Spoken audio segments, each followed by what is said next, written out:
네, 이번 시간에는 사업자의 세금의 종류에 대해서 말씀드리겠습니다.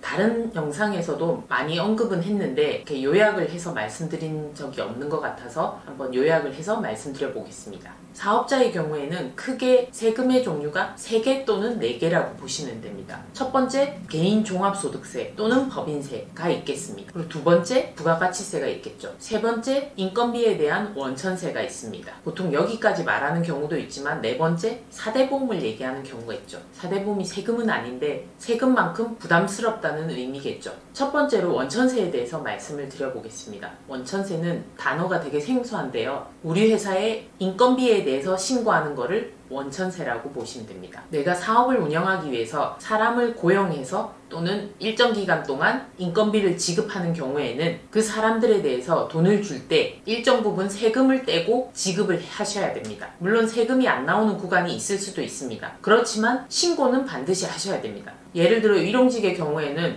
일당 15만원까지 비과세기 때문에 일당으로 10만원을 줬는데 3일을 썼다. 이러면 30만원에 대해서 일용직으로 신고를 반드시 하셔야지만 우리 회사의 비용으로 인정받으실 수가 있습니다. 그리고 우리 회사의 대표의 지시하에 고용되어 있는 근로자가 아니고 전문적으로 독립적으로 일하는 프리랜서의 경우에는 세금을 3.3% 떼고 돈을 주시면 됩니다. 그럼 그 3.3%는 어떻게 할까요? 원래는 그 돈을 받아가시는 분들이 그 3.3% 즉 100만원을 받기로 했을 때 소득세 3만원, 지방세 3,000원을 본인이 직접 신고를 하는 게 맞습니다. 그렇지만 대한민국의 소득자가 얼마나 많은데 그분들이 다 세무서로 가서 신고를 하면 마비가 되겠죠. 그래서 이 돈을 지급하는 회사에서 그분들을 대신해서 돈을 지급할 때 세금을 떼고 돈을 지급한 후 그 세금에 대해서 대신 납부하게 됩니다. 그래서 이 부분을 원천징수한다라고 말을 합니다. 우리가 인건비의 종류에는 크게 3가지가 있다고 보시면 되는데요. 4대 보험을 내는 정규직 직원이 있고요. 아까 말씀드린 것처럼 고용관계 없이 전문적으로 일하는 프리랜서 직원이 있고 일용직 직원, 알바 이렇게 3가지 종류가 있습니다. 정규직 직원의 경우에는 원천세와 같이 4대 보험을 묶어서 말씀을 드려야 될 것 같습니다. 월급을 줄 때 국민의 의무인 4대 보험을 징수하게 되죠. 국민연금, 건강보험, 장기요양보험료, 고용보험 이렇게 월급에서 근로자 부담분 반을 차감하고 그 다음 이 근로소득에 대해서 세금을 계산해서 그 부분도 차감하고 나머지 금액을 직원에게 주게 됩니다. 그러면 대표님은 이렇게 공제한 4대 보험에 대해서 회사 부담분 반을 합쳐서 다음 달 10일까지 납부를 하게 되는 거죠. 그리고 월급에서 뗀 소득세와 지방세 부분도 다음 달 10일까지 세무서와 구청에 신고 납부를 하게 됩니다. 4대 보험과 원천세 납부 일자가 10일로 같기 때문에 인건비 납부는 10일이다 이렇게 기억하시고 꼭 기한 안에 납부를 하셔야 됩니다. 안 하면 가산세가 있다는 정도는 다들 알고 계신데 4대 보험료 납부를 안 하시게 되면 우리 직원이 받는 두루누리 지원금이나 일자리 안정자금 지원금 이런 것들이 그 달에는 이런 지원금이 끊기게 됩니다. 물론 다음 달에 10일 이내 납부하시면 다시 지원이 나오고요. 그러니까 자동이체를 하시면 좋겠죠. 그러나 원천세는 자동이체가 불가능합니다. 이거는 10일까지 납부를 하셔야 되죠. 물론 20인 미만의 소규모 사업장에 대해서는 6개월씩 납부를 할 수 있는 제도가 있으니까 이것도 잘 활용해 보셔야죠. 기한을 자꾸 놓치는 분이라면 꼭 6월이나 12월에 신청하셔서 납부를 1년에 2번 하시는 게 좋을 수도 있습니다. 그 다음 프리랜서의 경우에는 4대 보험을 공제하지 않고 세금을 무조건 3.3% 떼고 지급을 하시면 됩니다. 일용직의 경우에는 원천세 면세점을 활용한다면 15만원보다 더 큰 금액이 비과세가 되는 거죠. 이런 일용직은 분기에 한번 세무서에 신고를 하셔야지 비용으로 인정받으실 수 있습니다. 그리고 일용직이라고 하더라도 한 사업장에 한 달 이상 계속 근무하시거나 또는 한 달에 8일 이상 근무한다면 이런 분들이 공단에서 국민연금 건강보험 추징 사례가 될 수 있으니까 일용직이 무조건 보험료를 안 낸다 이런 인식은 가지시면 안 됩니다.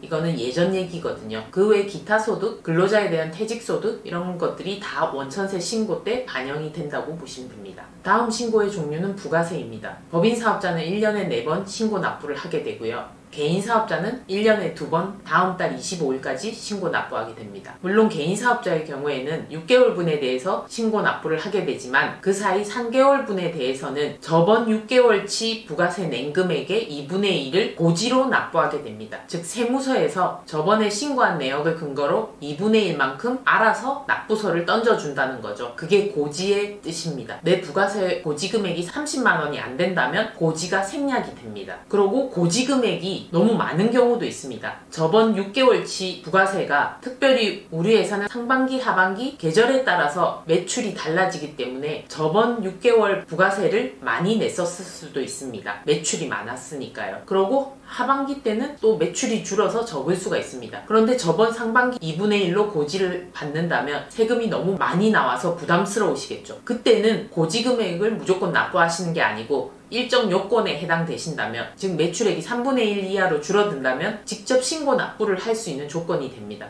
그때는 3개월치를 직접 신고 납부하셔서 많은 고지 금액을 납부하시지 않도록 하는 것이 더 좋을 수가 있습니다. 물론 3개월치 고지 금액을 납부하게 되면 개인 사업자의 경우에는 6개월치 부가세 신고 납부 때 미리 3개월치 내셨던 거를 차감하고 추가로 납부하시면 됩니다. 차감할 고지세액이 더 크다, 실제 납부하셔야 될 계산한 부가세보다 미리 고지 납부한 세금이 더 크다면 환급을 받으실 수가 있겠죠. 그리고 마지막 세금의 종류는 법인세 또는 소득세입니다. 부가세 때 법인의 경우 4번, 개인의 경우 보통 2번, 이걸로 매출이 확정이 됩니다. 이 매출액에 대해서 부가세 때 매입으로 공제받았던 부분을 법인세 때 비용으로 차감을 받습니다. 부가세 때 공제 못 받은 차량 관련된 세금 계산서가 있으셨으면 부가세 금액까지 합쳐서 법인세나 소득세 때 비용 처리가 됩니다. 절대로 날아가지 않으니까 걱정 안 하셔도 됩니다. 접대비로 내가 홍삼 세트를 사서 거래처에 선물로 주고 세금 계산서를 받으셨으면 부가세 때 접대용이기 때문에 공제를 못 받으셨을 겁니다. 그러면 그 부가세까지 합친 전체 금액에 대해서 소득세나 법인세 때 비용 처리로 차감을 받으실 수 있습니다. 그 외에 부가세랑 상관없는 인건비가 또 비용으로 차감이 되겠죠. 그럼 마지막으로 적격 증빙이 아닌 일반 영수증 처리된 부분을 비용으로 또 추가로 차감하게 됩니다. 축의금, 조의금 등이 접대비로 반영되는 게 대표적인 경우죠. 이렇게 나온 순이익에 대해서 소득세나 법인세를 내게 됩니다. 소득세의 경우에는 7단계 누진세율이 적용되고 법인의 경우에는 우리 같은 중소기업은 10% 또는 20% 정도의 세율이 적용되게 됩니다. 큰 대기업은 더 높은 세율이 있지만 일단 중소기업들은 이 정도의 법인세율이 적용된다고 보시면 됩니다. 그렇게 해서 나온 산출세액에 대해서 창업 중소기업 감면 또는 고용증대세액공제, 투자세액공제 등 공제 감면을 받아서 최종 세금을 납부하게 됩니다. 물론 소득세나 법인세도 중간 예납세액이라고 해서 미리 낸 세금이 있을 수도 있습니다. 그 부분은 반드시 반영하셔서 차감을 받도록 해야 됩니다. 개인 사업자의 경우에 하나 첨언하자면 내가 가진 사업소득에 대해서만 종합소득 신고를 하는 게 아니고 종합소득세 신고라는 말 그대로 내 사업소득 외에 혹시라도 근로소득이 있거나 또는 다른 데서 배당을 받으셨는데 내 사업소득 외에 근로소득이 있거나 또는 일시적으로 생긴 기타 소득이 있거나 또는 3.3%의 또 다른 사업소득이 있거나